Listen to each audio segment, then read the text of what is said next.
புரட்சி தலைவர் எம்ஜிஆர் அவர்களை பற்றி துக்ளக் ஆசிரியர் சோ அவர்கள் கூறியதை தற்போது காண்போம். அரசியலை தவிர்த்து பார்த்தால் கூட எம்ஜிஆர் அவர்களுக்கு இருக்கும் பாப்புலாரிட்டி இந்தியாவிலேயே வேறு எந்த திரைப்பட நடிகர்களுக்கும் இருக்க முடியாது. திரையுலகில் எம்ஜிஆர் அவர்களோடு எனக்கு ஏற்பட்ட அனுபவங்கள் பல. அவற்றில் ஒரு சிலவற்றை பற்றி மட்டும் எழுதுகிறேன். துக்ளக் பத்திரிகை ஆரம்பிப்பதற்கு ஓரிரு வருடங்களுக்கு முன்னால் ஜெய்ப்பூரில் அடிமை பெண் படப்பிடிப்பு நடந்து கொண்டிருந்தது. பல நடிகர்கள், டெக்னீஷியன்கள் சுமார் 15 நாட்கள் அங்கே தங்கியிருந்தோம். ஒவ்வொருவரையும் எம்ஜிஆர் அவர்கள் அக்கறையுடன் கவனித்துக் கொண்டது போல் வேறு எந்த தயாரிப்பாளரும் தன் படம் சம்பந்தப்பட்ட எவரையும் கவனித்துக் கொள்வாரா என்பது சந்தேகம்தான். தங்கும் வசதி, சாப்பாடு எல்லாம் ஒவ்வொருவருக்கும் திருப்திகரமான முறையில் இருக்கிறதா இல்லையா என்பதை அவ்வப்போது எம்ஜிஆர் அவர்களே நேரில் கவனித்துக் கொள்வார். படப்பிடிப்பின் போது ஒரு சில நாட்கள் கடும் வயிற்று வலியால் நான் அவதிப்பட்ட போது எம்ஜிஆர் அவர்கள் என்னிடம் காட்டிய பரிவு என்னால் மறக்க முடியாது. படப்பிடிப்பு தடைப்படுவதை பற்றி எம்ஜிஆர் அவர்கள் சற்றும் கவலைப்பட்டதாகவே தெரியவில்லை. அதே சமயத்தில் சென்னையில் ஒரு வழக்கை நடத்துவதற்காக நான் ஆஜராக வேண்டியிருந்ததால் உரிய நேரத்தில் என்னை அனுப்பி வைப்பதற்கும் எம்ஜிஆர் அவர்கள் எடுத்துக்கொண்ட சிரமம் கொஞ்சம் நஞ்சமல்ல. எனக்கு வயிற்று வலி குணமான பிறகு கூட என்னை படப்பிடிப்பிற்கு அழைக்காமல் என் நண்பர்களை அழைத்து உண்மையிலேயே அவருக்கு குணமாகிவிட்டதா, இல்லை ஷூட்டிங் தாமதமாகிறது என்ற காரணத்திற்காக குணமாகிவிட்டது என்று கூறுகிறாரா என்று விசாரித்து கொண்டார் எம்ஜிஆர் அவர்கள்.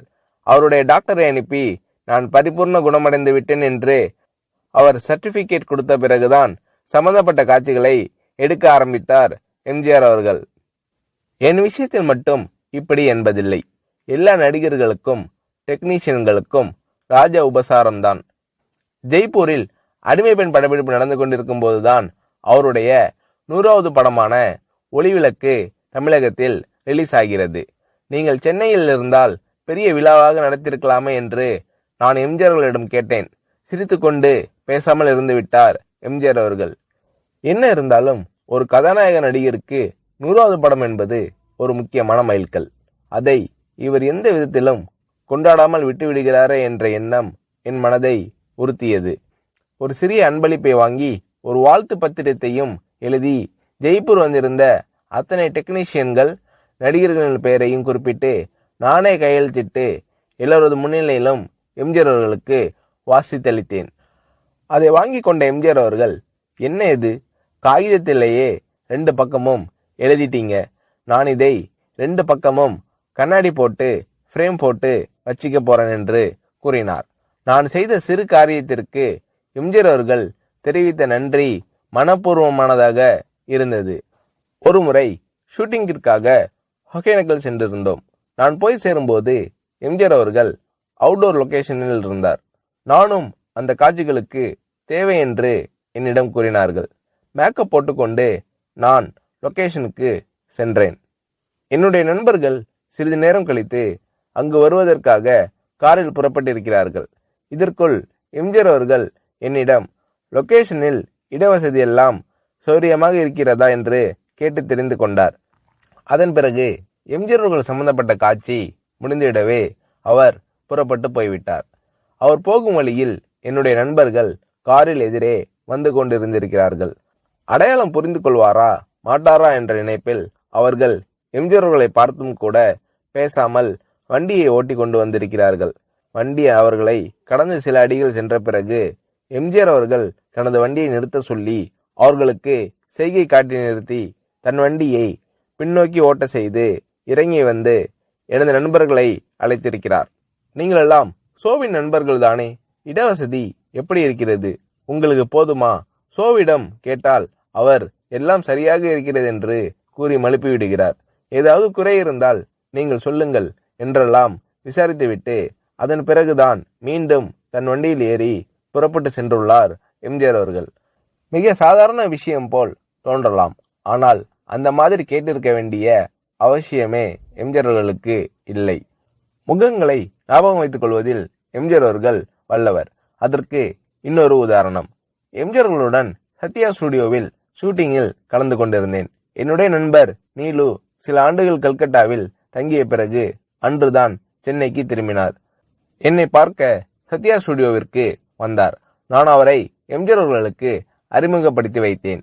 எனக்கு தெரியுமே, உங்கள் நாடகத்தில் இவர் நடித்ததை நான் தான் பார்த்திருக்கிறேனே என்றார் எம்ஜிஆர் அவர்கள். அதற்கு முன்தினம் எம்ஜிஆர் அவர்கள் எங்கள் நாடகத்திற்கு வந்திருந்தார். ஆனால் நீலுவோ அன்றுதான் கல்கட்டாவிலிருந்து திரும்பியிருந்தார். ஆகையால் நான் எம்ஜிஆர் அவர்களிடம் சொன்னேன், நேற்று நீங்கள் பார்த்த நாடகத்தில் அவர் நடிக்கவில்லை. கல்கட்டாவிலிருந்து இன்றுதான் சென்னைக்கே வந்திருக்கிறார் என்றேன். எம்ஜிஆர் அவர்கள் என்னை கேட்டார், நேற்று நடந்த நாடகத்தில் பார்த்தேன் என்று நான் சொன்னேனா? 3 ஆண்டுகளுக்கு முன்னால் திருவல்லிக்கேணியில் என்கேடி கலா மண்டபத்தில் மனமொரு குரங்கு நாடகத்தில் ஒரு அடங்கா பிடாரி மகனின் தந்தையாக அரிசி வியாபாரியாக நடித்தவர் இவர்தானே, அதைதான் நான் சொன்னேன் என்றார் எம்ஜிஆர் அவர்கள். நானும் சரி, நிலுவும் சரி, இதை எதிர்பார்க்கவில்லை. இவ்வளவு ஞாபக சக்தியா என்று வியந்தோம். சினிமா நாடகங்கள், பொது நிகழ்ச்சிகள் என்று பல இடங்களில் பலரை சந்திக்கும் இந்த மனிதருக்கு இவ்வளவு கரெக்டா ஒரு முகத்தை ஞாபகத்தில் வைத்துக் கொள்ள முடிகிறதா என்று ஆச்சரியப்பட்டு போனோம். திரையுலகில் எம்ஜிஆர் அவர்களிடம் நான் கண்ட வேறொரு சிறப்பு, சினிமா டெக்னிக்குகளை அவர் கரைத்து குடித்திருந்த விதம். ஒரு நல்ல டைரக்டருக்கு வேண்டிய எல்லா தகுதிகளும் உடையவர் எம்ஜிஆர் அவர்கள் என்பதில் சந்தேகமே வேண்டாம்.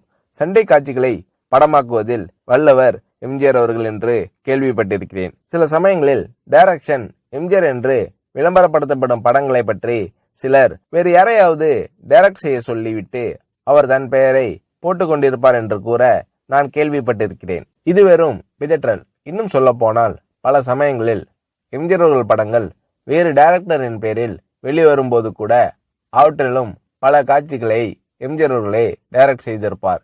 இதுதான் உண்மை. எம்ஜிஆர் அவர்கள் செய்துள்ள தான தர்மங்கள் ஏராளம் என்பது எல்லோருக்கும் தெரியும். தவிர எந்தவிதமான விளம்பரமும் இல்லாமல் எம்ஜிஆர் அவர்கள் செய்துள்ள உதவிகளும் அநேகம் உண்டு.